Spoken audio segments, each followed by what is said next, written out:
Evangelho segundo João, capítulo 18, 39 e 40. Versículos 39 e 40. Essas palavras que estão no versículo 39 e 40 são palavras de Pilatos, no versículo 39, e as palavras dos líderes judeus e do povo, no versículo 40, ok? Versículo 39, as palavras de Pilatos. E no versículo 40, as palavras dos líderes judeus e do povo com respeito ao que deveriam fazer com o Senhor Jesus Cristo. Versículo 39, então Pilatos disse ao povo e aos líderes judeus: é costume entre vós que eu vos solte alguém por ocasião da Páscoa. Quereis, pois, que eu vos solte o rei dos judeus? Então gritaram todos novamente: não este, mas Barrabás. Ora, Barrabás era salteador. Vamos orar? Ó Deus santo e bendito, nós cantamos aqui diante do Senhor que Cristo ajudará. E agora nós precisamos, mais uma vez, como sempre, da ajuda de Cristo, para que através do seu Santo Espírito e de sua palavra, Ele abençoe a nossa alma, crendo que Cristo nos ajudará. Mesmo tendo nós uma fé muito pequena, nós oramos ao Senhor confiantes. Em nome do Senhor Jesus e Rei e Salvador, nós oramos. Amém. Meus irmãos, nós nos lembramos que Jesus Cristo havia sido então interrogado por Pôncio Pilatos, o governador romano da Judéia. E Pilatos, deste interrogatório, onde ele pergunta: tu és rei? O que você fez? Tu és rei? E Jesus responde: sim, para isso nasci e para isso vim ao mundo. O meu reino não é deste mundo. O meu reino não é segundo os reinos deste mundo, que se opõem por meio da violência, da cobiça, da maldade. Mas o meu reino é da verdade. Todo aquele que é da verdade, ouve a minha voz. E então Pilatos pergunta a Jesus Cristo: o que é a verdade? E então, tendo perguntado isto, ele deixa o Senhor Jesus Cristo e a sala onde estavam, ali no palácio do governador, e Pilatos então volta para o lado de fora. Ele estava dentro do palácio, do seu palácio, interrogando Jesus, e então deixando o Senhor Jesus Cristo, deixando a verdade que o condenaria. Pilatos seria condenado por isso ao inferno, porque ele teve a verdade diante dele e deu as costas à verdade. Porque Jesus diz: eu sou o caminho, a verdade e a vida. E ele vai então para o lado de fora e diz ao povo o seguinte, como nós vemos no versículo de número 39: é costume entre vós que eu vos solte alguém por ocasião da Páscoa. Vocês querem que eu vos solte, ou quereis, pois, que eu vos solte o rei dos judeus? Irmão, se Pilatos fosse marcado pela integridade, coisa que ele não era, ele teria encerrado o caso ali mesmo. Ele já havia dito, irmãos, que não havia achado em Jesus crime algum. Olha o versículo de número 38. Perguntou-lhe Pilatos: que é verdade? E aí ele deixa Jesus, volta então ao povo e diz assim: tendo dito isto, diz João, voltou aos judeus, Pilatos voltou aos judeus e lhes disse: eu não acho nele crime algum. Então, irmão, se Pilatos fosse marcado pela integridade, fosse um juiz justo e verdadeiro, ele teria encerrado o caso ali mesmo. Jesus teria sido liberto, as autoridades dos judeus haveriam de ser despedidas por Pilatos, e então tudo estaria resolvido. Mas Pilatos não era esse tipo de homem. Pilatos não era um homem íntegro.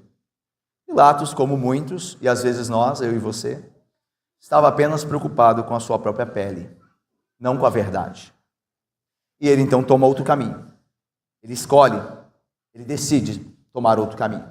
Diz o texto então que ele, chegando aos líderes judeus, que estavam já cercados do povo, perguntou a eles, e disse a eles, e depois perguntou: é costume entre vós, judeus, que o governador romano, eu, vos solte alguém por ocasião da Páscoa? Quereis, pois, que eu vos solte o rei de vocês, o rei dos judeus? Irmãos, era um costume da época entre os judeus, e esse costume foi ratificado pelo Império Romano quando esteve sobre o controle da Judéia, que na Páscoa o governador romano fizesse um movimento, um agrado aos judeus, dentre dois presos, libertar um. Então, isso era um costume que foi, de fato, tomado por Roma, e que em toda a Páscoa o povo escolhia algum prisioneiro que estava sob o poder de Roma para ser libertado. É interessante que o Mishnah, que é o livro da tradição oral dos judeus, o livro que a tradição oral, interpretando a lei dos judeus, esse livro Mishnah foi escrito assim, como tradição oral dos judeus e a interpretação da lei pelos judeus, pelos mestres judeus. Esse Mishnah, nele nós encontramos que esse costume realmente era praticado. Lá nesse escrito judaico antigo, nós encontramos que esse costume, do qual aqui João fala, que Pilatos promoveu ao povo a escolha, era de fato executado, era de fato estabelecido na época da Páscoa entre os judeus. Então Pilatos diz assim: é do costume de vocês, ou seja, isso já é da antiguidade, é do costume de vocês soltar um preso, deixar de condenar alguém na Páscoa. Aí ele faz a pergunta: vocês querem que eu solte o rei de vocês? Vocês querem que seja libertado o rei dos judeus? Por que Pilatos fez isso?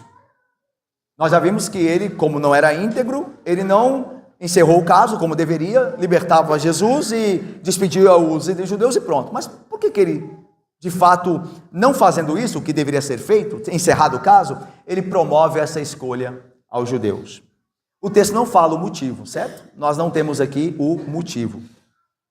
Mas certamente Pilatos estava pressionado pelos judeus, que poderiam acusá-lo de permitir um outro rei nos domínios de César. Então, veja, havia pressão do povo. Por que Pilatos, não achando crime em Jesus, não acabou com o caso, não encerrou o caso? Por quê? Porque os judeus disseram a ele várias vezes: olha, se você libertar esse homem que se diz rei, você é um inimigo de César. Então tinha pressão, Felipe, por parte dos judeus. Então havia pressão por parte dos judeus. Mas ao mesmo tempo, havia pressão por parte da pessoa de Jesus, não do próprio Jesus, mas sobre a pessoa de Jesus, porque não havia nele crime.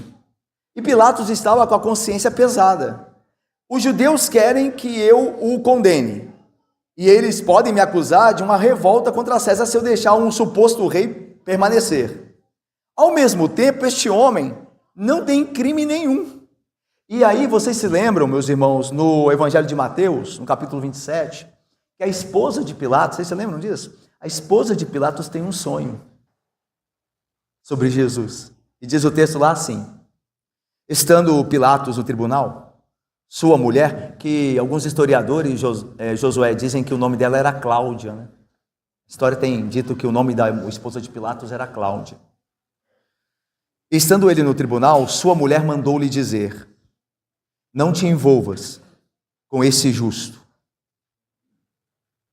porque hoje em sonho muito sofri o seu respeito. Mateus 27, 19. É sabido que os romanos davam muita atenção a sonhos. Os romanos entendiam sonhos como mensagens dos deuses. Então imagina, Pilatos, em uma das mãos, tem a pressão dos judeus, e o seu cargo corre risco, porque se os judeus acusarem ele diante de César de permitir um outro rei, ele corre risco. Por outro lado, ele não vê crime em Jesus, e a mulher dele diz: não te envolvas com esse justo. Eu tive um sonho sobre ele, e muito sofri nesse sonho. Okay? Pilatos aqui, irmãos, estava de fato impressionado, provavelmente, com a pessoa de Jesus. E isso pode ter levado então Pilatos a não tomar uma decisão. A pressão dos judeus fez com que ele não libertasse Jesus como deveria. Por outro lado, o medo de se envolver-se com um justo fez com que ele deixasse a escolha para o povo. O que vocês querem? É costume que eu liberte um dos prisioneiros. Vocês querem que eu liberte o rei dos judeus? Irmãos, é muito provável que Pilatos esperasse que o povo dissesse sim, nós queremos o rei dos judeus liberto. É por isso que ele, então, de maneira astuta, coloca a questão para os líderes judeus, e não só para eles, mas para o povo, a multidão que já estava naquele horário, junto ali, em frente ao seu palácio. Vocês se lembram que uma semana antes, e Pilatos sabia disso, Jesus Cristo foi recebido com festa em Jerusalém, lembram-se? Bendito que vem em nome do Senhor, e saudavam ele com os ramos, lembram-se? Pilatos certamente soube disso.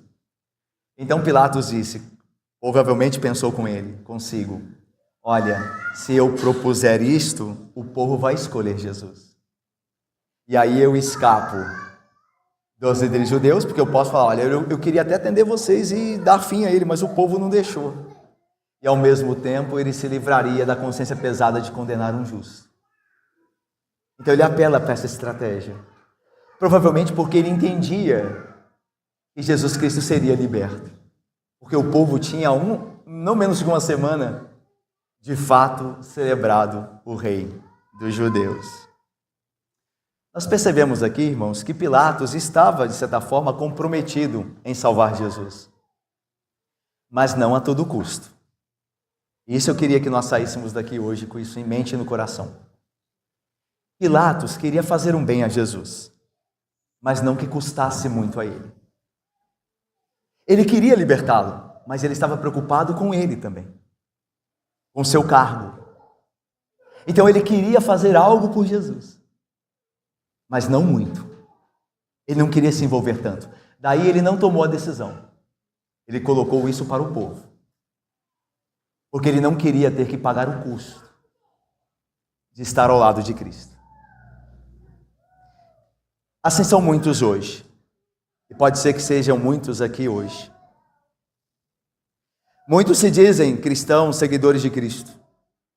Esses até se esforçam por dar um testemunho aqui ou acolá, uma hora ou outra, para defender uma verdade bíblica diante dos seus colegas de faculdade, seus amigos de trabalho, mas desde que isso não lhes custe muito. Querem ficar bem com os mundanos. Querem dar o testemunho cristão, mas ao mesmo tempo não arranjar muitas inimizades.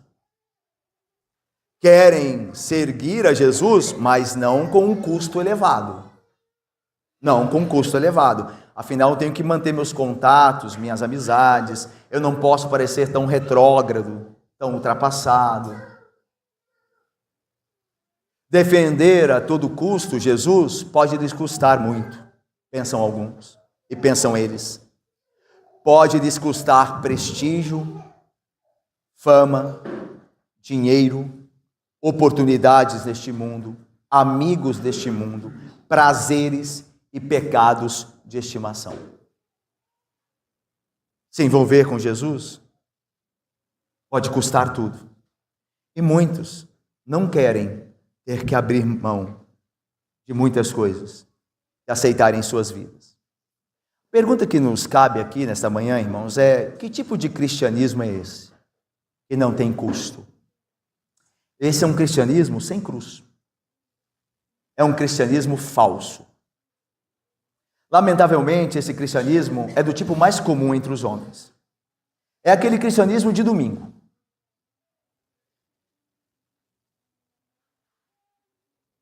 É um cristianismo que não tem custo. Nós estamos aqui hoje pela manhã. À tarde nós faremos o que bem entendemos. À noite talvez alguns retornem. E durante a semana nós tocamos nossa vida, mas sem custo. Sem custo. Nos vemos no próximo domingo. Um cristianismo assim não está muito disposto a arriscar. Esse é o tipo de cristianismo que até um homem como Pilatos seria dele adepto. Esse cristianismo eu topo. Desde que eu conserve a minha pele. Desde que eu consiga viver nos meus pecados. Desde que não me custe muito. Posso até dar uma contribuição para este Cristo. Até tentar ajudá-lo diante dos homens, como Pilatos estava tentando fazer aqui. Mas não me peça mais do que isso. Não me peça para morrer por ele. O espírito prevalecente em muitos não é certamente o de Davi, que disse certa feita: Não oferecerei ao Senhor holocausto que não me custe nada. Eu não darei a minha vida ao Senhor sem que isso não me custe tudo que sou e tudo que tenho. Creio que nós devemos ouvir a voz daquele que nos chama a segui-lo, que é Cristo. Diz o texto o seguinte, texto de Marcos. Então, convocando a multidão e juntamente os seus discípulos, disse-lhes Jesus: se alguém quer vir após mim, a si mesmo se negue. Lembram-se da leitura do breve catecismo? Como é que Cristo exerce as suas funções de rei? E a primeira resposta é sujeitando-nos a Ele. Então, negue-se a si mesmo. Sujeite-se a Cristo. Negue as suas vontades. Negue os seus desejos. Sujeite-se a Ele. Se alguém quer vir após mim, negue-se a si mesmo. Tome a sua cruz, tem um custo. Siga-me. Pois quem quiser salvar a sua vida, perdê-la-á. E quem perder a vida, olha o custo é só a vida, o custo. É a vida. Não é um domingo, é a vida. E quem perder a vida por amor de mim, ou por causa de mim, do Evangelho, salvá-la-á. E aproveita o homem ganhar o mundo inteiro e perder a sua alma. Qual o custo de uma alma? Qual é o custo da sua alma? Qual o custo dela? Quanto ela vale? Sua alma. Qual o valor dela? Que adianta o homem ganhar o mundo inteiro e condenar a sua alma? Porque qualquer que nesta geração adúltera e pecadora... Veja que este tipo de homem que ama a Cristo ao custo da sua própria vida é um homem raro. É um homem raro. Você olha nas igrejas, você dificilmente o encontrará. Infelizmente, irmãos. É um homem raro. Porque Jesus diz assim: porque qualquer que nesta geração adúltera e perversa. Então, o que você encontra mais é perversidade e adultério espiritual. É o que você encontra mais. Mas qualquer um que dentro desta multidão de adúlteros e perversos não se envergonhar de mim, eu não me envergonharei dele. Mas se qualquer um se envergonhar de mim, das minhas palavras, eu me envergonharei dele quando vier na glória do meu Pai com seus santos anjos.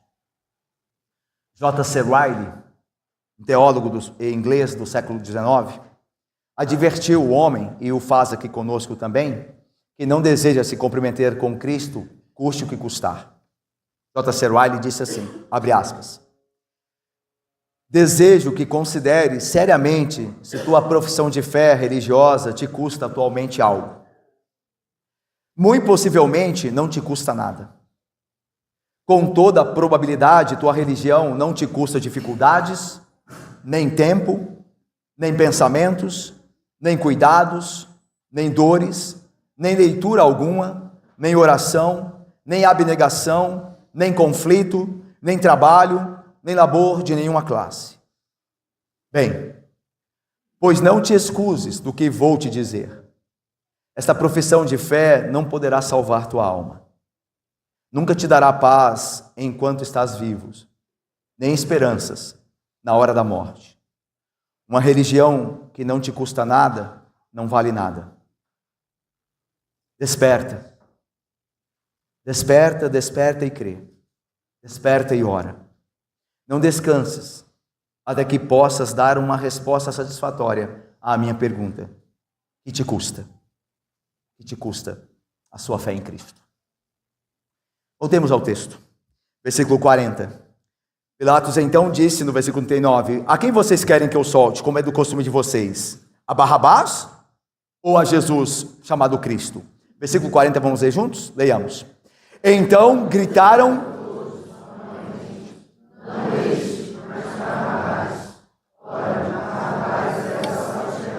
Meus irmãos, a essa altura, como eu disse anteriormente, a multidão, lembram-se que bem de manhãzinha, nessa sexta-feira, bem de manhã, os líderes judeus levaram Jesus ao palácio de Pilatos, certo? Ao pretório, ok? Lá estavam, bem de manhãzinha, apenas Jesus e os líderes judeus, que saíram do Sinédrio, onde haviam julgado Jesus injustamente, e foram até o palácio de Pilatos. Mas a esta altura aqui, já tem uma multidão junto, porque já o povo, já se levantou também, e já viram que há algo acontecendo em frente ao palácio do governador romano da Judéia. E estão lá agora, está lá, melhor dizendo, a multidão. Então, gritaram todos, e aqui todos não é apenas os líderes judeus, mas a multidão já que com eles estavam. Não este, mas Barrabás. E aí João diz, ora, Barrabás era salteador.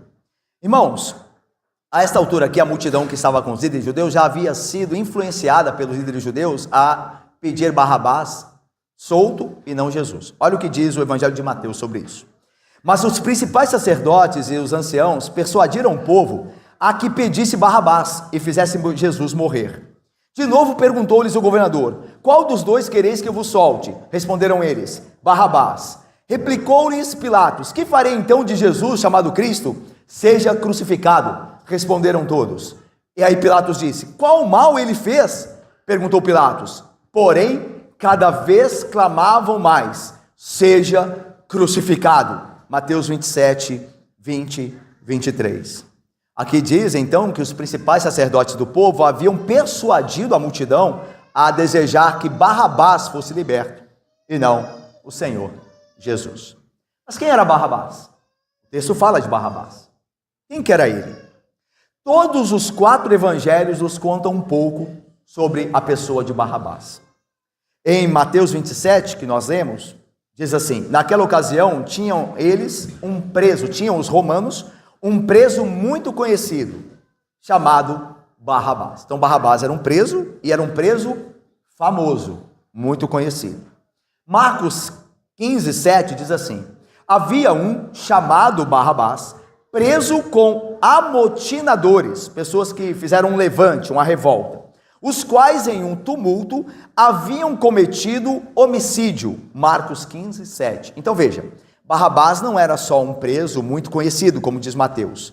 Segundo Marcos, ele participava de um grupo de amotinadores, de rebeldes, de revoltosos, e era um homicida. Eles tinham praticado um homicídio, eles tinham matado uma pessoa.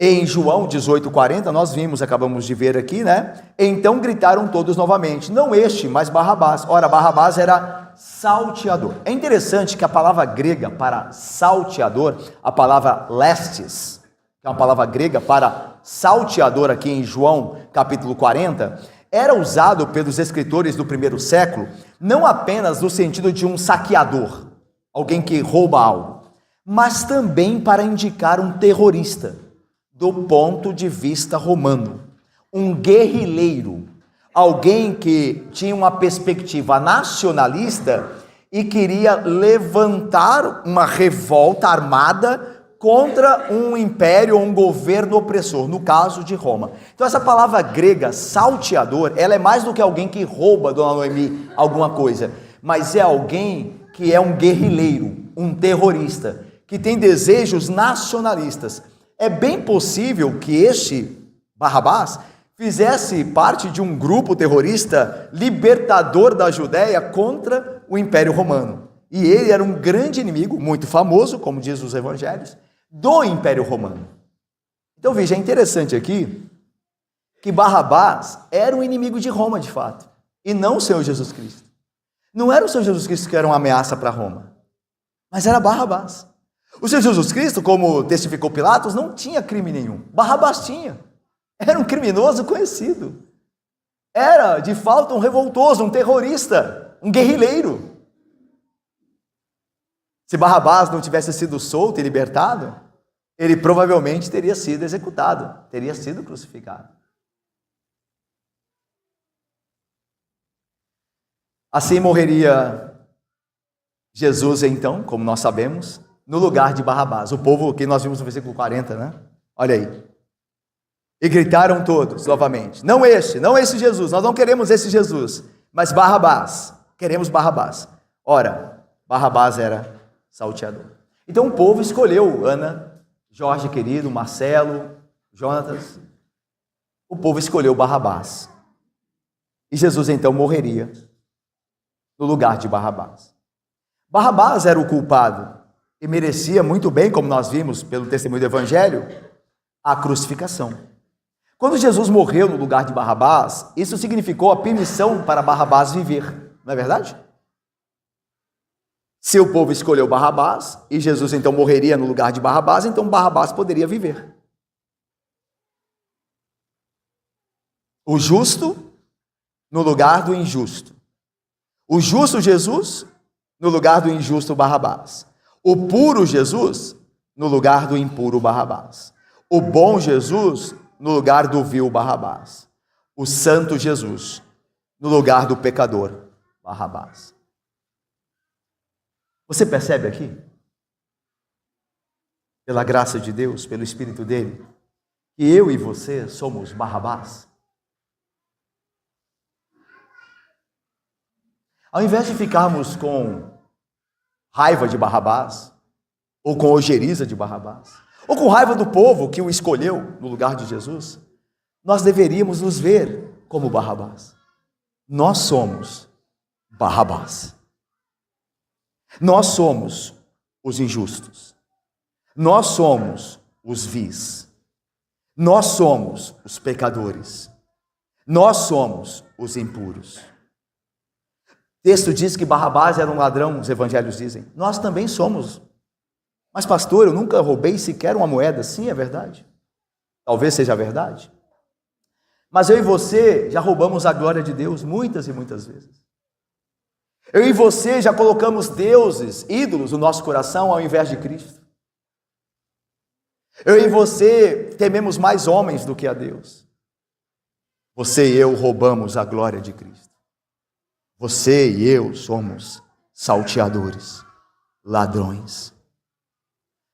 Quem dera nós roubássemos apenas moedas, mas nós roubamos algo muito maior, a glória de Deus, a adoração que só a Ele é devida, a honra e a obediência que só Ele merece.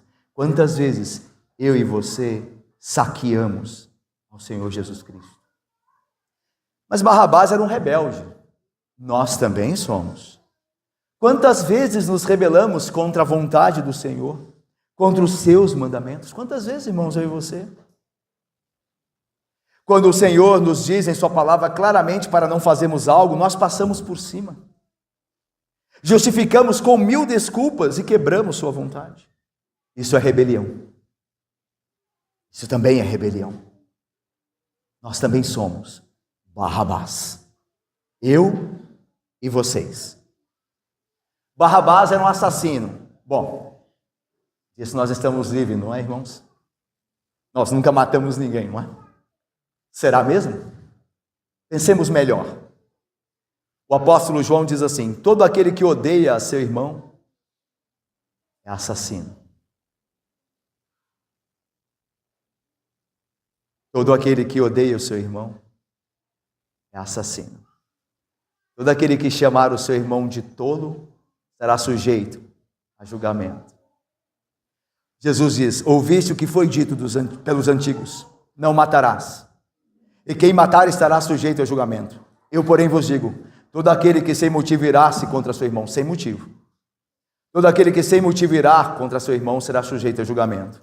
E quem proferir um insulto a seu irmão estará sujeito a julgamento do tribunal. Nós também somos assassinos. Quando nós falamos mal dos nossos irmãos, quando nós os julgamos injustamente, nós estamos matando o nosso irmão, o nome dele, a honra dele. Nossos lábios, nossa boca são sepulcros onde os homens são enterrados, quando nós falamos mal dos nossos irmãos. Somos tão vis, irmãos, sem Cristo como era Barrabás. Se você e eu fomos convencidos dessa verdade nesta manhã, então há esperança para você e para mim. Porque a Bíblia diz: Cristo morreu uma vez pelos pecados, o justo pelos Barrabás, pelos injustos, para levar-nos a Deus. Morto na carne, sim, Cristo, mas vivificado pelo Espírito. 1 Pedro 3:18. Irmãos, nós que somos Barrabás, A morte de Cristo naquele dia, na cruz, efetivamente libertou milhões e milhões de pecadores. Pessoas moralmente semelhantes a Barrabás, rebeldes, culpadas e detestáveis à vista de Deus. Deus os amou tanto que ele entregou o seu Filho unigênito para morrer na cruz, com todo o seu sofrimento, dor, horror e morte, para aquele pecador, aquele Barrabás, que olhar para Cristo e crer nele não pereça, mas tenha a vida eterna. Portanto, meu irmão, não importa o quanto vil você seja, você conhece o seu coração. Não mais que Deus conhece a você mesmo, mas você sabe o que passa dentro do seu coração. Você sabe o quão vil você tem sido. Você sabe o quão pecador e com quantos pecados você tem entristecido o Senhor. Mas agora, meus irmãos, nesta manhã, isso não importa. Desde que você olhe para Cristo. Não importa o que você já fez na sua vida. Não importa com o que você está envolvido. Desde hoje, de manhã. Até hoje, melhor, de manhã. Desde que você agora olhe para Cristo. Ele pode te salvar. Ele pode te salvar da sua vilaneza, dos seus pecados, da sua impureza. Ele pode te salvar da morte e da condenação interna. Ele tem poder para te livrar de todas essas coisas e do inferno que tanto nós merecemos. O nosso texto termina aqui sem dizer sobre o que aconteceu a Barrabás. Ele foi liberto. Mas a Bíblia não diz que tipo de vida ele voltou a ter ou passou a ter. Barrabás voltou à vida de pecado dele? À vida de crimes? Ele se converteu? Nós não sabemos. Mas não importa. O que importa é quanto a você e eu. O que você fará diante da prova do amor de Cristo, que morreu no seu lugar, quando você e eu merecíamos o inferno? O que você fará? O quanto te custará? Deus nos abençoe. Amém, irmãos.